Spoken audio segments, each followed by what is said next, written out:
मित्रों, वंदे मातरम, जय श्री राम। मित्रों, स्वागत है आप सभी का आपके अपने YouTube चैनल हमारी संस्कृति में।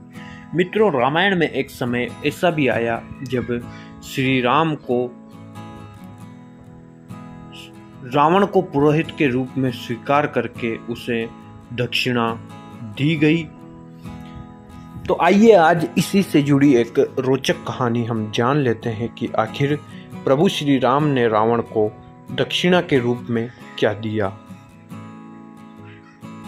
बात उस समय की है जब श्री राम समुद्र के ऊपर सेतु बना रहे थे और उसी समय उन्होंने शिवलिंग की अर्थात रामेश्वरम ज्योतिर्लिंग की स्थापना समुद्र के किनारे की थी।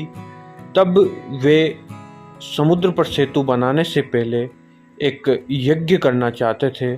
उस यज्ञ में पुरोहित की ज़रूरत थी, तो उन्होंने जामवंत जी को बुलाकर उन्हें आदेश दिया कि हे जामवंत जी, एक ऐसे पुरोहित को लेकर के आइए जो शैव भी हो और वैष्णव भी हो और ज्ञानी भी होना चाहिए। तब श्री राम की आज्ञा पाकर जामवंत जी ने कहा कि हे प्रभु, यहाँ जंगल में पेड़ पौधे और जानवरों के अलावा कोई पुरोहित तो मिलना असंभव है, लेकिन हाँ, समुद्र के उस पार लंका में रावण जो रहता है वह आपकी जो इच्छा है उसके अनुसार विद्वान भी है, शिव का भक्त भी है और वैष्णव भी है।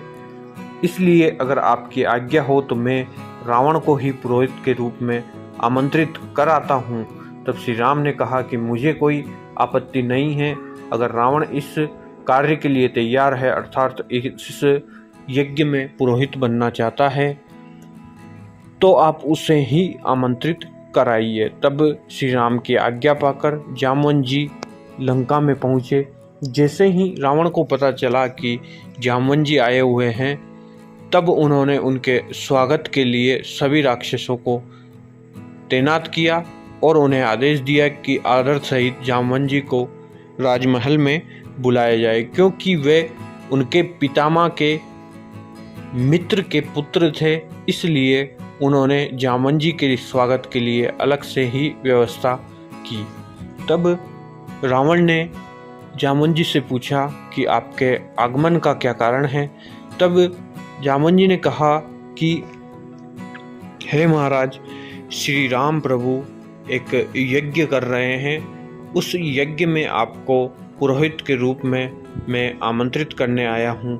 तब रावण ने पितामह के मित्र के पुत्र होने के नाते जामवंत जी की बात मान ली और उन्होंने कहा कि मैं जरूर इस यज्ञ के लिए पुरोहित बनकर आऊँगा, लेकिन इस यज्ञ में बिना अर्धांगिनी के यह यज्ञ संपन्न नहीं हो सकता है, इसलिए मैं सीता को भी साथ ही लेकर के आऊँगा। तब जामवंत जी ने कहा कि हे महाराज, यज्ञ में हवन सामग्री के रूप में कौन कौन सी वस्तु की जरूरत होगी, कृपया वह भी बताइए। तब रावण ने कहा कि वन में यदि कोई यजमान यज्ञ कर रहा है तो यज्ञ सामग्री के रूप में उस यजमान को कोई भी वस्तु लाने की जरूरत नहीं होती है। यद्यपि पुरोहित को सभी सामग्री की व्यवस्था वन में करनी होती है, इसलिए यज्ञ के लिए सारी सामग्री मैं ही लेकर के आऊँगा। तब जामवंत ने हाथ जोड़कर जाने की आज्ञा मांगी। अगले दिन रावण पुरोहित के रूप में माता सीता को अपने पुष्पक विमान में बिठाकर समुद्र के किनारे पहुंचा और वहां पर उन्होंने यज्ञ की तैयारी शुरू की। यज्ञ की तैयारी करते समय उन्होंने एक शिवलिंग की भी स्थापना की। श्री राम ने आदेश दिया कि एक शिवलिंग की व्यवस्था की जाए जिसकी हम यहाँ पर स्थापना करेंगे। तब हनुमान जी शिवलिंग ढूंढने के लिए गए। तभी माता सीता ने रेत से वहाँ पर एक शिवलिंग बना कर के तैयार कर दिया, जिस शिवलिंग को आज भी हम रामेश्वरम ज्योतिर्लिंग के नाम से जानते हैं।